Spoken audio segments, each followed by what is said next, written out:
ಧಾರವಾಡದಲ್ಲಿ ವರುಣನ ಅಬ್ಬರ ಜೋರಾಗಿತ್ತು. ನವಲಗುಂದ ತಾಲೂಕಿನ ವಿವಿಧ ಗ್ರಾಮಗಳಲ್ಲಿ ಗಂಟೆಗೂ ಹೆಚ್ಚು ಕಾಲ ಅಬ್ಬರದ ಮಳೆಯಾಗಿದೆ. ಬಿರುಗಾಳಿ ಸಹಿತ ಭಾರೀ ಮಳೆಗೆ ಧಾರವಾಡ ಜಿಲ್ಲೆಯ ಜನ ಖುಷಿಯಾಗಿದ್ದಾರೆ. ಬಿಸಿಲಿನಿಂದ ಬಸವಳಿದಿದ್ದಂತಹ ಅವಳಿ ನಗರದ ಜನತೆಗೆ ವರುಣ ತಂಪೆರೆದಿದ್ದಾರೆ.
ಒಂದೆಡೆ ವರುಣನ ನರ್ತನಕ್ಕೆ ಜನರು ಖುಷಿಯಾಗಿದ್ರೆ, ಮಳೆಗೂ ಮುಂಚಿನ ಸಿಡಿಲಿಗೆ ತೆಂಗಿನ ಮರ ಹೊತ್ತಿ ಉರಿದಿದೆ. ಧಾರವಾಡದ ಬೂಸಗಲ್ಲಿಯಲ್ಲಿರೋ ತೆಂಗಿನ ಮರಕ್ಕೆ ಸಿಡಿಲು ಬಡಿದಿದೆ. ಏಕಾಏಕಿ ಸಿಡಿಲು ಹೊಡೆದಿದ್ರಿಂದ ಸಿಡಿಲಿನ ಅಬ್ಬರಕ್ಕೆ ತೆಂಗಿನ ಮರ ದಗದಗನೆ ಹೊತ್ತಿ ಉರಿದಿದೆ.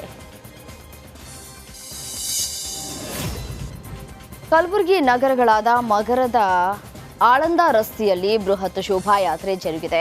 15 ಅಡಿ ಎತ್ತರದ ಶ್ರೀರಾಮನ ಶೋಭಾಯಾತ್ರೆಯಲ್ಲಿ ಬಿಜೆಪಿ ಅಭ್ಯರ್ಥಿ ಉಮೇಶ್ ಜಾಧವ್ ಪಾಲ್ಗೊಂಡಿದ್ರು. ರಾಮನ ಶೋಭಾಯಾತ್ರೆ ಹಾಗೂ ನಗರೇಶ್ವರ ಶಾಲೆಯಿಂದ ಆಗಮಿಸ್ತಾ ಇರುವ ಈ ಎರಡು ಯಾತ್ರೆಯಲ್ಲಿ ಡಾಕ್ಟರ್ ಉಮೇಶ್ ಜಾಧವ್ ಭಾಗವಹಿಸಿ ಶ್ರೀರಾಮನ ಆಶೀರ್ವಾದವನ್ನ ಪಡೆದುಕೊಂಡಿದ್ದಾರೆ. ನಿನ್ನೆ ರಾಮನವಮಿ ಎಂದು ಅಯೋಧ್ಯೆಯಲ್ಲಿರುವ ರಾಮನ ಮೂರ್ತಿಗೆ ಸೂರ್ಯ ರಶ್ಮಿ ಸ್ಪರ್ಶವಾಗಿದೆ. ಪರ್ವಕಾಲದಲ್ಲಿ ಬಾಲರಾಮನಿಗೆ ಹಣೆಗೆ ತಿಲಕವಿಟ್ಟಂತೆ ಸೂರ್ಯ ರಶ್ಮಿ ಸ್ಪರ್ಶಿಸಿರೋದು ಧಾರ್ಮಿಕ ಲೋಕದ ಸಂಚಲನ. ಇದೊಂದು ಭಾವುಕ ಕ್ಷಣ ಎಂದು ಪೇಜಾವರ ಮಠದ ಶ್ರೀ ವಿಶ್ವ ಪ್ರಸನ್ನ ತೀರ್ಥರು ಬಣ್ಣಿಸಿದ್ದಾರೆ. ಪ್ರಧಾನಿ ನರೇಂದ್ರ ಮೋದಿ ಅವರ ಅಪೇಕ್ಷೆಯಂತೆ ತಂತ್ರಜ್ಞರು ಈ ವ್ಯವಸ್ಥೆಯನ್ನ ಕಲ್ಪಿಸಿದ್ದಾರೆ. ನೂತನ ತಂತ್ರಜ್ಞಾನದ ಮೂಲಕ ಇದು ಸಾಧ್ಯವಾಗಿದೆ. ಅದ್ಭುತ ಕೆಲಸ ಮಾಡಿದ ತಂತ್ರಜ್ಞರಿಗೆ ನನ್ನ ಕೃತಜ್ಞತೆಗಳು ಎಂದು ಸಂತೋಷವನ್ನ ಹಂಚಿಕೊಂಡಿದ್ದಾರೆ. ತಂತ್ರಜ್ಞರು ನೂತನ ತಂತ್ರಜ್ಞಾನದ ಮೂಲಕ ಅಯೋಧ್ಯೆಯ ಶ್ರೀರಾಮಚಂದ್ರನ ನೂತನ ಮಂದಿರದಲ್ಲಿ ರಾಮನವಮಿಯ ಈ ಪರ್ವಕಾಲದಲ್ಲಿ ಸೂರ್ಯರಶ್ಮಿ ನೇರವಾಗಿ ಶ್ರೀರಾಮಚಂದ್ರನ ರಾಮಲಲ್ಲನ ಹಣೆಯಲ್ಲಿ ತಿಲಕದೋಪಾದಿಯಲ್ಲಿ ಬೀಳುವಂತೆ, ಪ್ರತಿಬಿಂಬ ಬೀಳುವಂತೆ ಏನೊಂದು ವ್ಯವಸ್ಥೆಯನ್ನು ಕಲ್ಪಿಸಿದ್ದಾರೆ. ಅದನ್ನು ಇವತ್ತು ನೋಡಿ ನಾವು ತುಂಬ ಸಂತಸಪಟ್ಟಿದ್ದೇವೆ. ತಂತ್ರಜ್ಞರಿಗೆ ನಮ್ಮ